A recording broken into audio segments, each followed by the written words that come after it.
right, I've been joined by Major Mohammed Ali Shah to discuss more on this.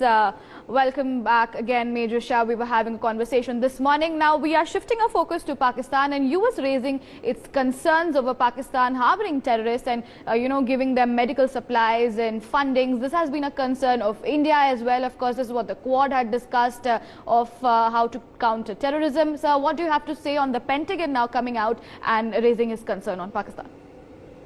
The press secretary of the Pentagon, John Kirby, he has himself said that they have been very honest and concerned about Pakistan, save heavens, and they have themselves taken into cognizance about how Pakistan has been actually trying to promote terrorism. They should actually curb it. But I really don't think that despite let USA, let John Kirby say, let anyone, let the international community say, Pakistan does not mend its ways. So I really do not know how much it will actually fructify. But certainly it's worth an attempt, much more than try at least coming to a dialogue with them and try to make them understand. So that's what I think. I think it's a good step by the US that they have come forward and they have pulled Pakistan to curb their ways.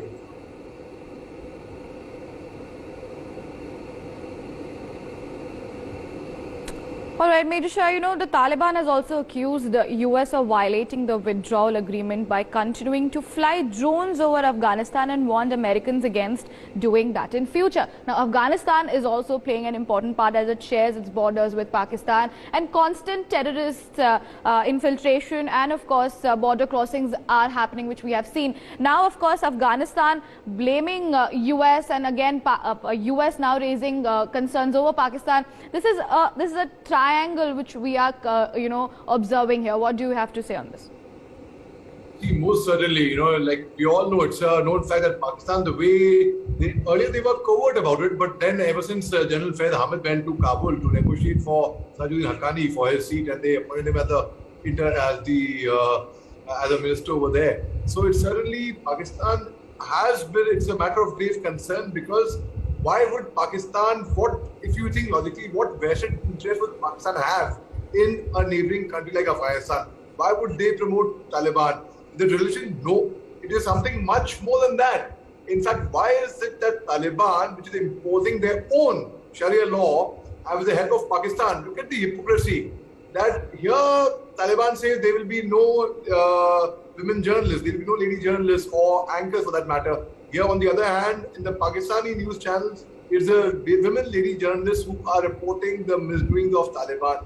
So when US expresses its concern, it is to be taken seriously, and I really hope they take at least 0.1% of what the US has to tell them.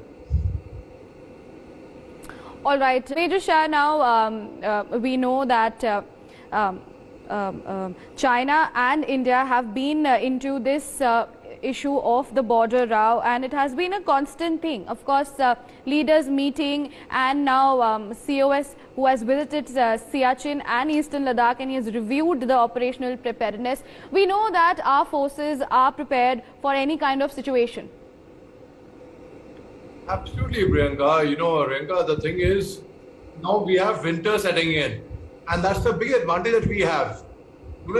General winter. That's the biggest general that we have, in fact, the tallest general that we have, because our troops are hardy enough to fight in winters. Chinese troops are not. Our troops are better trained, and I'm not just saying this because we come from the Indian Army, but I'm stating facts regarding the Chinese. They have a lot of disadvantage over us, and we can capitalize on all that. Now, our chief, rightly, he's there on a visit to Ladakh, accompanied by the corps commander, the army commander, and they were to check operational preparedness, and we are very well prepared, well equipped. But China, as we cannot trust them, they have been repeatedly trying their best, their endeavors to encroach on our territory. Now, in the entire 3,488 kilometers long stretch of the line of actual control, where the Indo-China border is not very clearly demarcated, because on 4 July 1914, when the line was drawn, the Shimla Pact was signed. At that time, with a thick needed pencil, on a small scale map, this line was drawn. And so it's a perception. Now that line which was drawn on the map, on ground if you go, that same line obviously will go on to be of over hundreds of kilometers. Now, because that perception, we have that rift with China, and China has never complied to any of the treaty, that be it the Panchsheel Pact, be it any pact. They do not honor any of the treaties. Now, what is the best way forward? The best way is the military talks. We've had so many military level talks, but I am really disappointed that none of them, well, I would not say disappointed because I didn't really expect much from them either, because they're soldiers who are trained to fight. They're not diplomats who will just sit there, unless there's a military attaché from the respective countries who will talk diplomacy, political way and diplomatic way. It has to be documented and signed and agreed. It's like, I'll give you a small example. It is like two neighbors. When one neighbor says, okay, this is my house and that house is of Riyanka's house, so we have a boundary over there. But when you have it documented on a stamp paper, when you have a sales deed, then yes, it is documented that this is my land, this is your land. Similarly, that is the issue between India and China. Now, when we have our top brass visiting Ladakh, it conveys a very strong message to our neighbors, not so friendly neighbors, that yes, we are fully prepared. You name the equipment, you name tents, you name weaponry, you name infrastructure. 48 bridges were inaugurated by a defense minister just a couple of days back. So we are fully prepared, and we will give China a befitting reply if they try to act funny with us.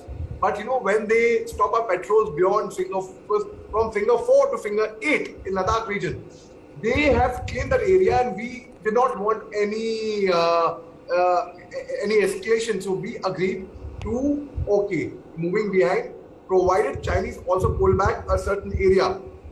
But they follow a philosophy, a strategy of taking one step behind, but slightly coming 2 steps forward when no one's looking. But you see, in 1979, what happened? Vietnam gave China a bloody nose. How? The strategy that Vietnam actually followed was, when Chinese were invading the Vietnam, they moved behind, about 20 kilometers behind the terrain. And when the Chinese closed in, their regular army, which was waiting there, they gave them a bloody nose. They gave them a sound thrashing. So they covered not only the 20 kilometers, but furthermore. And that is how Vietnam, and till today, Chinese never had the courage to mess around with Vietnam. And I see the same thing coming. History repeats itself. I see the same thing coming. India is going to take out a very, very good strategy, and they will give China a bloody nose if they try to mess with us again. All right, Major Shah, thank you for joining us on the broadcast.